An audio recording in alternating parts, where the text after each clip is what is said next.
Jesus and coffee. I think coffee and Jesus has a better ring to it. So you want Jesus second? No, I don't want Jesus How dare second.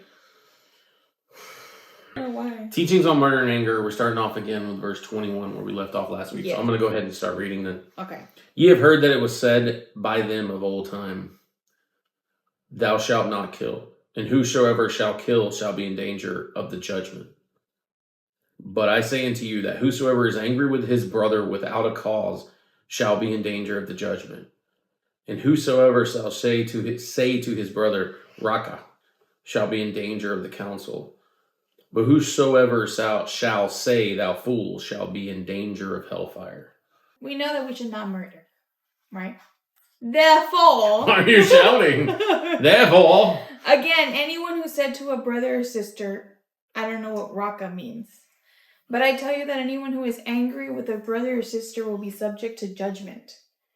So we can't be upset with anybody, technically. It says without cause. Not angry. Fool will be in danger of the fire of hell. Yeah. So it says right here, this is the NLT, it's a little more like plain language. But I say, verse 22, if you are even angry with someone, you are subject to judgment. If you call someone an idiot, you are in danger of being brought before the court. And if you curse someone, you are in danger of the fires of hell. That's what it says. Whoa. Some manuscripts, it says here, interestingly, some manuscripts add without cause, right? But this one doesn't say without cause. I know that, but what it said is some manuscripts. Like the King James says that whosoever is angry with his brother without a cause. Some manuscripts say without a cause. I guess some don't. So it's kind of like, that's a contested part, I guess, is the general gist of it. Anger is a consuming fire. And in the end, it warns about being danger of hellfire. Raka means like idiot, I guess, is the way we would call it today. Like speaking ill of a person, speaking ill of your brother or sister is not good. Calling them names is not good. I do it all the time. Yeah, well, it's something we do. And I think as you go through here and see, there's probably a lot of things we do all the time we're not supposed to do. I'm like, idiot. Not really. That's true. You do say that a lot. Therefore, if thou bring thy gift to the altar, and there remembereth that thy brother hath ought against thee, leave there thy gift before the altar, and go thy way. First be reconciled to thy brother, and then coming offer thy gift. What? Therefore, if you are offering your gift to the altar, and there remember that your brother or sister has something against you, leave your gift there in front of the altar. First go and be reconciled to them, and then come and offer your gift. People brought gifts to God. Yeah, they made offerings. And they made offerings and stuff. So I guess it's saying before you do that, and you know you have something against somebody. Somebody has something against you. Like you're in a bad situation with somebody. Like go reconcile. Yeah, that makes sense. It's like, don't be living physically in a bad way, like with other people and be in bad relationships and then come to God. We should be treating each other with love. Mm-hmm. Yeah. Agree with thine adversary quickly, whiles thou art in the way with him, lest at any time the adversary deliver thee to the judge, and the judge deliver thee to the officer, and thou be cast into prison. Settle matters quickly with your adversary who is taking you to court.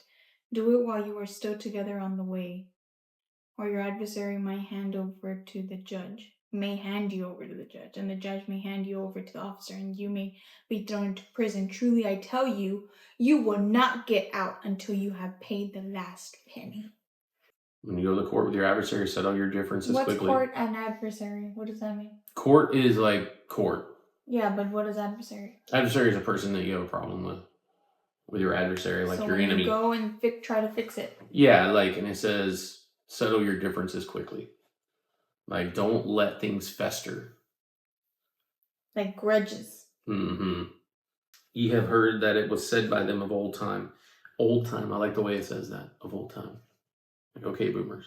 Of old time. Of old time. These old timers. Brad, that's us now. Shut up. You see? I did not call you anything. Told me to shut up. Verse 27. Ye have heard that it was said by them of old time, thou shalt not commit adultery. That's a good rule. But I say unto you that whoever looketh on a woman to lust after her hath committed adultery already in his heart. Wow. That's really bad. That's a big one. That's basically saying, like, action itself, like a physical action, is not all that matters when it comes down to it. Yeah, just because you didn't go off and cheat, like physically cheat, doesn't mean that you didn't cheat. Yeah, in a way. That's right. So you kind of have to see, if you lust over a woman or if you lust over a man, that's already cheating. Mm-hmm. So don't do it. And if thy right eye offend thee, pluck it out and cast it from thee. So it is profitable for thee that one of thy members should perish, and not that thy whole body should be cast into hell. I think it's also symbolic in that, you know, if there's anything that causes you to be tempted in any way, get it out of your life.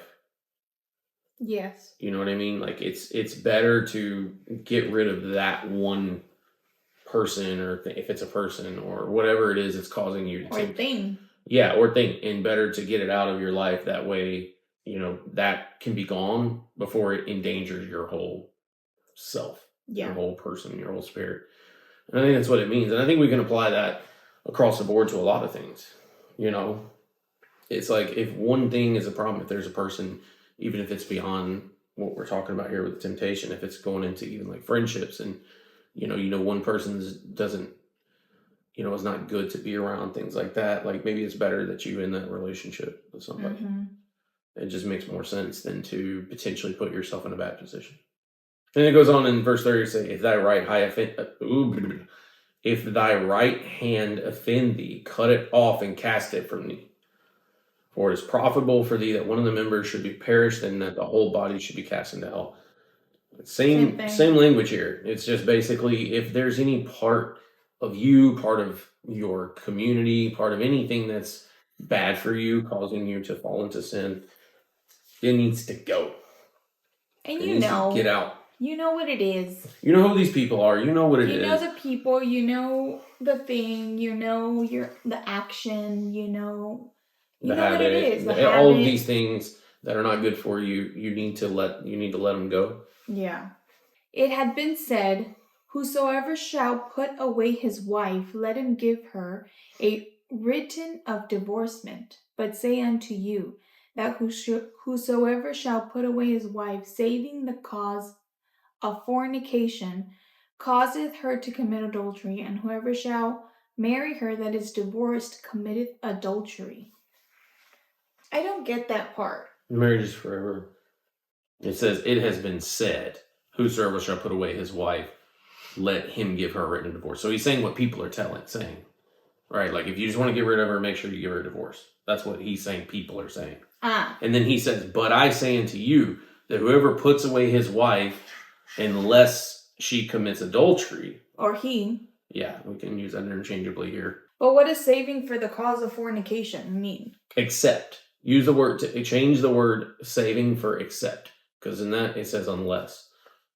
But I tell you that anyone who divorces his wife except for sexual immortality. Immorality. Sexual immortality. What does that even mean? Death? But I tell you that anyone who divorces his wife except for sexual immorality and makes her the victim of adultery, and anyone who marries a divorced woman commits adultery. If you just divorce your wife because you don't want to be with her anymore, you're making her a victim of adultery. Exactly. If you just divorce your wife because you don't like her anymore, or you don't, like, you're like, oh, we don't agree on things anymore, so I'm just going to divorce her, that's making her a victim of adultery. And then anyone that marries that woman is also committing adultery. Because technically, that bond, I guess, had not been, spiritually, that bond is not broken. Yeah. But whenever sexual immorality, mine says adultery, whenever adultery happens, then it's almost like, it's why it says except for that. So it's saying, Don't divorce your wife unless this occurs, is what it's basically saying. Is the only way that, according to this, it looks like you can divorce. Yeah. Is adultery. And that's how it's been typically viewed by the church, is that adultery is the only thing that typically is considered grounds for divorce. And Jesus says it. Like, it's not like a thing where, I understand there's, infidelity happens. Infidelity does happen. It happens, and then you forgive your partner and you make it work, But sometimes it doesn't work. And that's okay. It's okay. Yeah. Again, you have heard that it hath been said of them of old time. So look at the way he's speaking here. He's saying what people say, what men say, what the law says. Because if you look, it says, you've heard, thou shalt not commit adultery. But then he goes on to make it even more.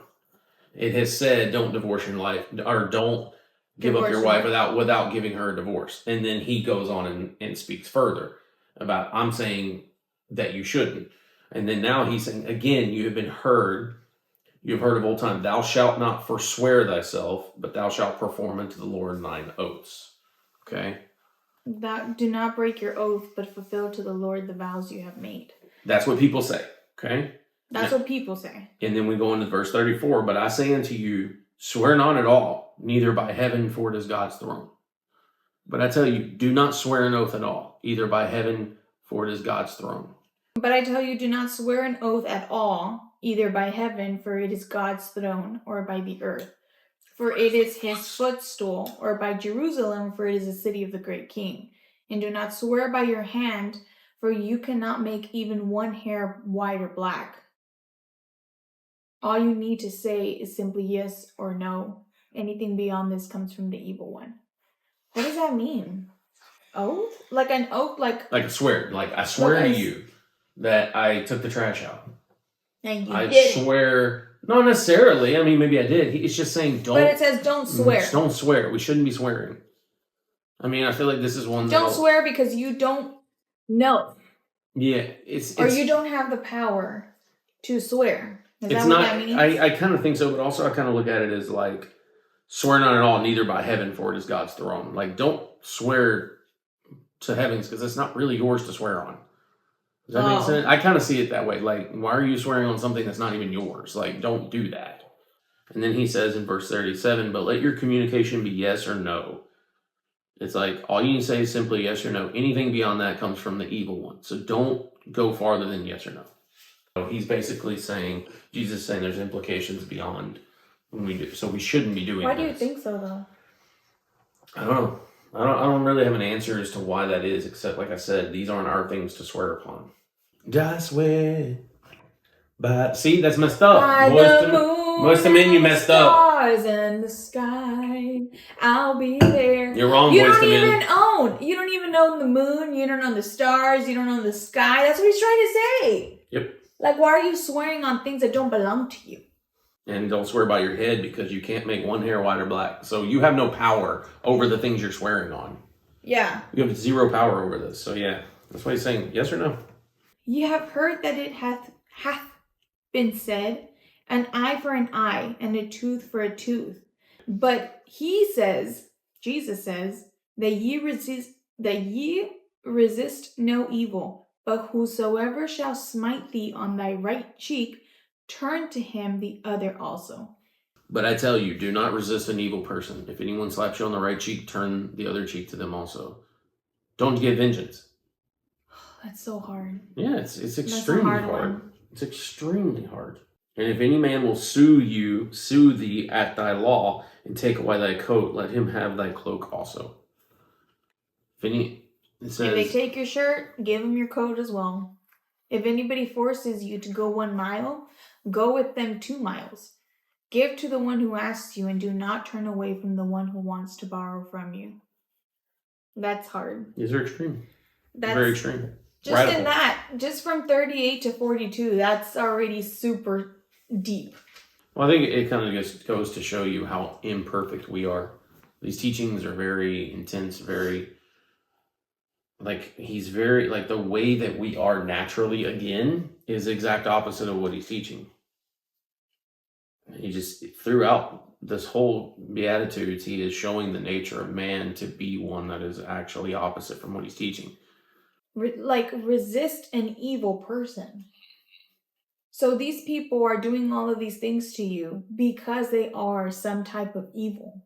That's literally just showing evil people the love of God, even if you are the one who is being hurt. Give to those who ask, and don't turn away from those who want to borrow. Don't be stingy. I think this kind of all of this ties into loving your enemies, right?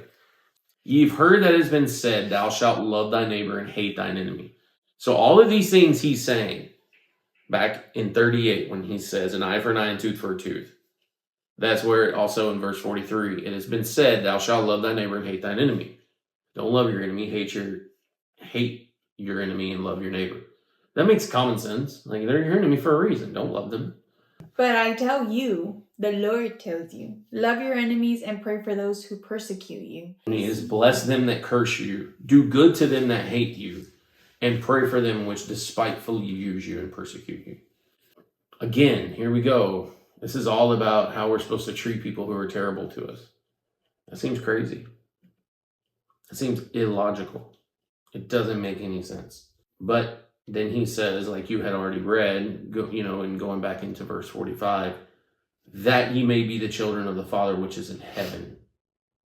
He's saying, you do these things, you're good to your enemies, you will be the children of your Father in heaven. For he maketh the sun to rise on the evil and on the good, and sendeth rain on the just and the unjust. And I think we oftentimes ask, well, why is good things happen to bad people? It's a common thing to think about. And it's like, that was a good person. It was a good person, and he had evil put upon him. I mean, life-ending evil. Life here on earth ending evil. The wife said, I forgive you. I forgive you. That's... Did you see what Trump said too? No, I didn't hear. He said, Charlie would tell me to love my enemies. And he said, I struggle with that. I hate my enemies. He's like, Charlie would not be okay with that. Because it's true that the Lord is telling us that we are to be children of our Father in heaven. We have to be good to our enemies. Because basically what he's saying is the Father is also sending them rain and sending them sunlight. Like the same as the good people get, the evil people are getting those same things. But I don't think that's to say that there's no justice and there's no like judgment for evil. What that's saying is that it's not on us to make these determinations. You know what I mean? Yeah, it's not on us. So we are to pray. Well, you're not right. We are to pray and bless, because at the end of the day, we don't know that these people who are being evil to us aren't one day going to be our brothers in Christ. And who knows, maybe it's that goodness that we show them the love of the Father that they don't deserve could potentially turn them, or at least plant a seed to turn them. We are all enemies in somebody else's story at some point. That's true. We are. So some of us more so than others. Yeah, so if we want that grace and that love from people, then we have to give that love and grace to other people as well. For if we love them which love you, what reward have you? If you love those who love you, what reward will you get? It's the same thing. It's like, okay, fine. It's easy to love somebody who loves you. That's an easy thing to do. Are not even the tax collectors doing that? And if you greet only your own people, what are you doing more than others? Ooh. Do not even pagans do that. Be perfect, therefore, as your heavenly Father is perfect. So what he's saying is people who are evil they're like, well, they love who loves them. Yeah. They greet their brethren the same way you do. So they don't go the extra mile to show or the light. Share anybody else. And this goes back to last week when we talked about being the light. We are being a light when we're doing these things that don't make sense. Yeah. We're literally being kind to people who are rude to us and being mean to us. And that's very illogical and very hard to do as a person, as a flesh. Our flesh doesn't like it. It doesn't want it.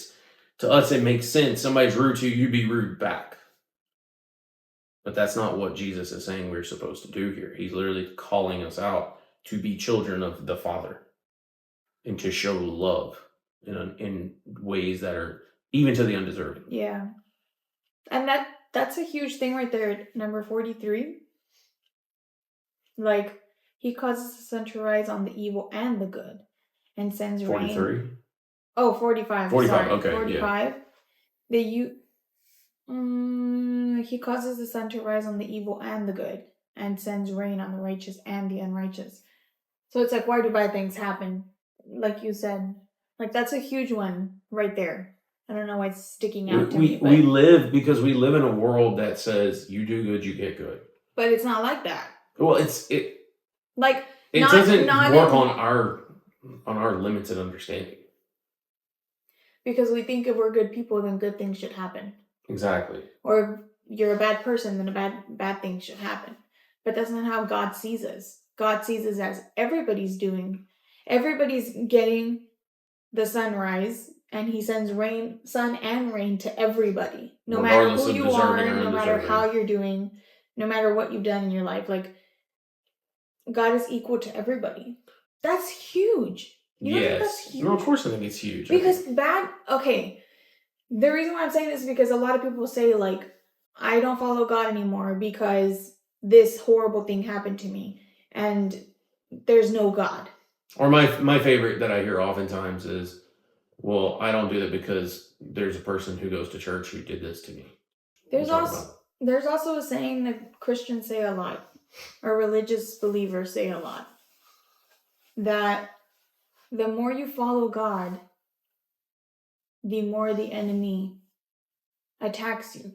Yeah, we talked about that at church, remember? Isn't this the same thing? Like, if we follow God or not follow God, sun and rain is going to come no matter what. So everybody is going to have equal share of sun and rain. It sounds like what you're saying is, regardless of what you do, whether you're good or bad, you're still getting the same sunlight, the same rain, right? Almost like there's no punishment. There's no I don't know. No. I'm not talking about things, because people say, why do bad things happen to good people? Okay, I'm talking about cancer. Not choices that you make that end up I get you. End up having consequences. I'm talking about the things that you cannot control. And yes. Illness. Yes. Death. All these things is not. You're right. God brings sunshine and brings rain. So he brings peace and chaos, literally. But to every individual person out there, no matter what you believe in, when it comes to this, like illnesses and things that you can't control or fix. Yeah, we're kind of all subject to the same thing. We're all subject to the same thing, but that's what I feel like people think, that because we are believers of Christ, we're not going to have that. Or because you are not a believer of Christ, then God is punishing you. That's not how this works. Yeah. Everybody's getting the same plate. You know what I mean? That's true sometimes. Sometimes that is true. Now, there's a difference. If you did cause something and you're doing something bad, then you are going to have consequences. That's a totally different story. It's just our job is to understand that he is God and he is Lord and creator and ruler over all. And our job is to do exactly what he's telling us to do. And that's to be kind to everybody, no matter what. And we all fall short. Of course we fall short. Like, it's so intense. Like, I can't do all this in one day. I don't even do all this with him. I'm the perfect practice for you. You can do it to me. Literally. If you can do it to me, you can do it to others. The general message of this chapter, of the rest of this chapter and the rest of his teachings, is what people say, it's easily attainable. What? You have heard it said, do this, do that. Don't kill. Okay, that's pretty easy to not kill. Don't commit murder. It's pretty easy not to commit murder. And then he says, but I say, don't be angry with somebody. That's harder. That's hard. Because he's telling you, yes, there's laws and things that are obvious. But I'm telling you, it goes deeper than just this. Go deeper into the heart. It's all about the heart. Like, the heart gets angry. You get angry. And then it talks about, don't commit adultery. Okay, relatively easily not to commit that particular sin. But also, don't lust. Wow. Okay. Whoever like gets a divorce, just make sure you give your wife a divorce. No, don't divorce your wife or husband unless there's adultery. So like even if you're mad and you can't stand each other, don't do it unless there's adultery or some form of that. Yeah. Some form of that. If there's not, then you got to figure out how to deal with this person. Don't swear. Don't swear. It has been said, don't swear unto the Lord. Like, don't swear to God. But it's basically saying, don't swear by anything. Say yes or no. And then it said, an eye for an eye, tooth for a tooth. No. Oh, so if somebody does something to me, then I'm going to do it to them. Yeah, these are easily attainable things man can do. I don't want to use the word easily attainable, but they're easier. No, they're... I feel like it's like a surface level, oh, I'm doing good. And then God goes into the deeper part, and he says that's where be therefore perfect, even as your Father which is heaven perfect. Love your enemies, not just your neighbor. So he's calling us into... It's easier to love the people that you surround yourself with, but it's not easy to not love the people. And I think... No, it's not easy to not love the people. It's easy to not love people. It's easy to not love people. Who don't love you. Who don't love you. Go further. Do better. In other words, like, this isn't good enough anymore. Just these little sayings of like, oh, don't do this. It's like, it went from a checklist into an intention of who you are and what your heart says. Because before, it was easy. You could be angry at anybody you want as long as you didn't kill anybody or murder anybody. And then you were good by the law. But he's going further and saying, no, you can't even do that. Yeah, because your heart's not He's calling you. He's calling you into something deeper than the law called you to. That was the end of chapter 5, part 2. Next week, chapter 6. Chapter 6. Chapter 6. So think about what you do before you do it. Think about how you speak before you speak. Or what you're going to say before you speak. Yeah. Or how you're going to say it. Hi, exactly. And think about what you're going to say before you say it. This guy. All right. Well, that's it, guys. Bye. Bye. Bye. I don't know. Figure it out. Okay, bye. Love you. What is it? Remember the Office of Ryan is like, does all these things. I don't know. You just use whatever the best one is. That's you. You're Ryan. I'm Ryan. You're not Ryan. You're Dwight. Idiot. Oh, I am totally gonna put that in. No, you're not. Yes, I am. No, babe. Why not? Because you make me look bad. Like, but you're I've literally... said it a million times. That but you're not on video. You didn't. Idiot. Don't put it on video. I'm just joking with you about the Office. Don't. I'm the one who edits things. I will put everything as I please. Anything as I please. I'm not doing this anymore. I was just joking and I wasn't calling you an idiot.